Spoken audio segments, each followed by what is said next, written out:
एक इंसान ने खून किया और उसे पाप नहीं लगा, दूसरे ने सिर्फ एक बात कही और सारा पाप उसी को मिल गया। ये कहानी है जो भगवान कृष्ण ने अर्जुन को सुनाई थी। नमस्ते दोस्तों, आज का सवाल बहुत गहरा है और ये सवाल खुद अर्जुन ने कृष्ण से पूछा था कुरुक्षेत्र की रात को। भगवान, पापी को पाप क्यों नहीं लगता? आज हम इसका उत्तर ढूंढेंगे 3 अलग नजरियों से, भगवत गीता के श्लोकों से, भारतीय दंड संहिता यानी आईपीसी के कानून से और आधुनिक मनोविज्ञान से यानी साइकोलॉजी से। और इसके लिए हम एक ऐसा किस्सा देखेंगे जो आपकी सोच बदल देगा। तो चलिए शुरू करते हैं। एक बार की बात है, एक धार्मिक राजा ने अपने राज्य में ब्राह्मणों के लिए भंडारा रखा, यानी भोजन का प्रसाद। हजारों ब्राह्मण लाइन में बैठे, राजा खुद हाथ से भोजन परोस रहे थे श्रद्धा के साथ। तभी आकाश में एक चील उड़ रही थी।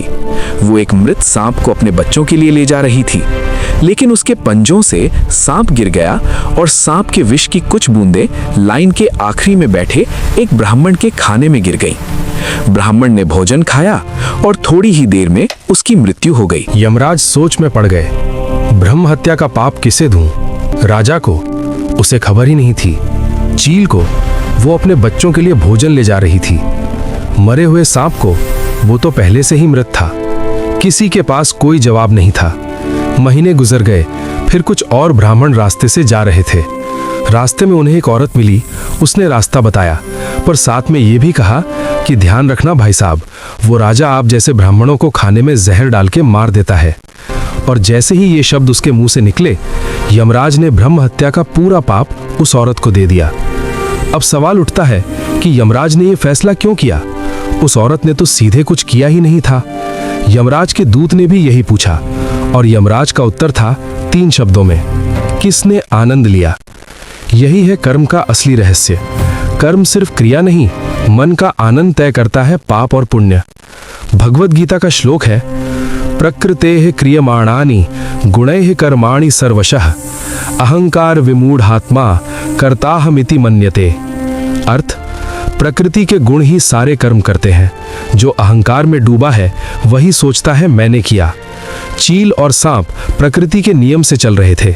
उन्हें अहंकार नहीं था, इसलिए उन्हें कर्मफल नहीं मिला। भगवत गीता का श्लोक है, अधिष्ठानम तथा कर्ता करणम चा पृथक विधम विविधाश्चा पृथक चेष्टा दैवम चैवात्र पंचमम। अर्थ, कर्म के 5 कारण हैं, स्थान, कर्ता, साधन, विभिन्न चेष्टा और दैव यानी संयोग। जहर का गिरना दैव का संयोग था। जब कोई इरादा नहीं था तो पाप नहीं। भगवत गीता का श्लोक है, नैव किंचित करोमिति युक्तो मन्येत तत्वविद पश्यन् श्रवण स्पर्शन जिघ्रण नश्नन गच्छन् स्वपन श्वसन। अर्थ, जो तत्व ज्ञान जानता है वो सोचता है मैं कुछ नहीं करता, चाहे देखे, सुने, छुए, खाए या चले। औरत ने कोई शारीरिक कर्म नहीं किया, पर मन से आनंद लिया। यही भाव उसका कर्म बन गया। आईपीसी यानी कानून की नजर से। अब भारतीय दंड संहिता की नजर से देखते हैं। धारा 300 हत्या की परिभाषा। सिर्फ मारना हत्या नहीं है, इरादा होना जरूरी है। राजा को जहर का पता नहीं था, इसलिए दोषी नहीं। धारा 80 दुर्घटना।